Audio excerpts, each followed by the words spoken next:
आप देख रहे हैं प्राइम व्यू।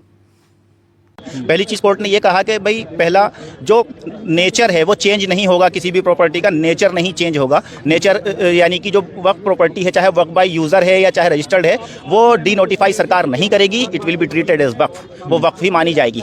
दूसरा कोर्ट ने ये कहा कि जो कलेक्टर अपॉइंट आप कर रहे हैं वो आप कर लीजिए इसके नए एक्ट के अंदर, लेकिन ही कैन एक्ट ओनली जब हमें एप्लीकेशन देगा और हम परमिशन देंगे उसको केस देख के। मैं ये कहा कि जो आपने कहा है कि नॉन मुस्लिम हो सकते हैं, कि सिर्फ एक्स ऑफिशियो तो आप किसी भी रिलीजन का रख लो, लेकिन जो बाकी मेंबर्स होंगे वो they should be only Muslims. ये हमारा इंटरिम ऑर्डर है and now we are going to dictate it. तो जब तुषार मेहता ने कहा कि नहीं नहीं नहीं जनाब हमें सुन लो, ये काफ़ी उन्होंने रिक्वेस्ट करी, तो कोर्ट ने कहा ठीक है अभी हमारे पास टाइम नहीं है, तो कल हम सुनते हैं फिर आपको थोड़ा सा। तो हमने कहा भाई आप इनको सुनेंगे तो फिर हम भी कुछ नए आर्गूमेंट्स लेकर के आएंगे। पक्ष चाह रहा है कि स्टे ना मिले, आपको लगता है? एग्जैक्टली, बिल्कुल, तभी तो, वरना तो आज तो कोर्ट डिक्टेट कर रहा था इस इंटरिम ऑर्डर। तो वो चाहता है, सरकार खींचना चाह रही है, लंबा करना चाह रही है। नहीं लंबा नहीं, सरकार चाह रही है कि भाई कोर्ट उनकी बात समझ जाए, उनके हिसाब से ऑर्डर करे, लेकिन कोर्ट तो कॉन्स्टिट्यूशन के हिसाब से चलेगा। चल गया कोर्ट क्या करने जा रहा है, ये तो सिर्फ एक एक्सेप्शनल टाइम मांगा है तुषार मेहता ने कि भाई मुझे कुछ और रखने दो कोर्ट को। हो सकता है कोर्ट हमारी बात न समझ पाया हो, तो कुछ नए तरीके से रखने दो ताकि कल कोर्ट समझ जाए। But as on today court has understood what he has to do. मतलब जिस उम्मीद से आप गए थे वो कोर्ट से हो गया, पूरा हो गया। जस्टिस जो है वो मिलेगा, पूरा मिलेगा। दोस्तों, जिस तरह से आपको पता है, कल सुप्रीम कोर्ट ऑफ इंडिया में वक्फ अमेंडमेंट बिल की जो पारित हुआ था सरकार द्वारा, जिसकी सुप्रीम कोर्ट ऑफ इंडिया में 70 पेटिशन फाइल हुई हैं, जिसके अगेंस्ट में, जिस बिल के, जहां पर सबसे पहली सुनवाई 269 of civil writ petition 269 of 2025 Asaduddin Owaisi versus Union of India others. इसमें तमाम सीनियर एडवोकेट, सीनियर काउंसिल और तमाम पॉलिटिशियंस और ऐसी संस्थाएं, एपीसीआर, जमातुल इस्लामिया हिंद, ऐसे बहुत सारी संस्थाओं ने इसके अगेंस्ट में पिटीशन फाइल की है सुप्रीम कोर्ट ऑफ इंडिया में।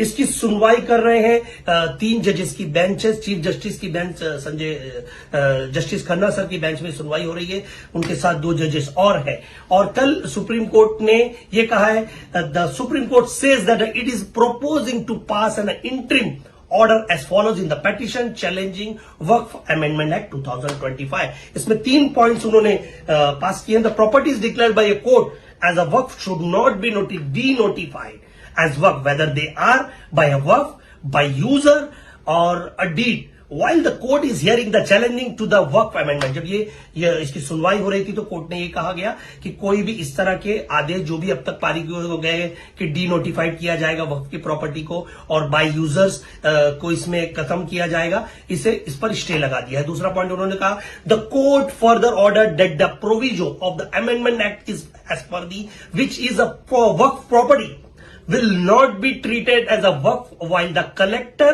conducting inquiry whether the property is a government land will not be given effect to।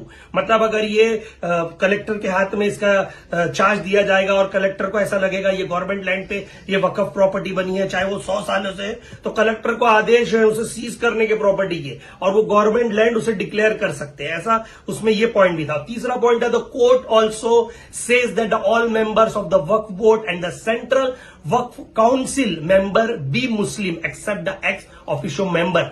मतलब उन्होंने कहा कि जितने भी इसमें मेंबर रहेंगे, जैसे 8 अगर मुस्लिम है तो इसमें 2 अदर्स का नॉन मुस्लिम रहेंगे, लेकिन मुसलमानों का यही विरोध है, हमारी मसाजिदों में, हमारी दरगाहों में, हमारी खानगाहों में, हमारे कब्रिस्तानों में अदर्स मेंबर कैसे बन सकते हैं। सुप्रीम कोर्ट ने चीफ जस्टिस खन्ना सर ने यह सवाल किया, क्या आप जो सॉलिसिटर जनरल है तुषार मेहता जी से पूछा कि वक्फ के अंडर नहीं रहना चाहते हैं, इस पर उन्होंने पूछा तो क्या आप मुस्लिम को भी हिंदू एंडोमेंट बोर्ड का हिस्सा बनाने देंगे क्या, एक क्वेश्चन मार्क है। एक ये वर्बली क्वेश्चन रहा, इस पे पूरा आर्ग्यूमेंट नहीं हुआ, एक इंटरिम आदेश पास हुआ है। जिस तरह से आपको मैं बता दूं कि इस जो बिल के अगेंस्ट में 70 पिटीशन फाइल हुई थी और सुप्रीम कोर्ट ऑफ इंडिया ने यही कहा है कि जो अब तक आदेश पारित हुए हैं, जब तक इसकी प्रॉपर आर्ग्यूमेंट नहीं हो जाती, प्रोसीडिंग नहीं हो जाती, इसे स्टे कर दिया। आज इसकी 17 अप्रैल को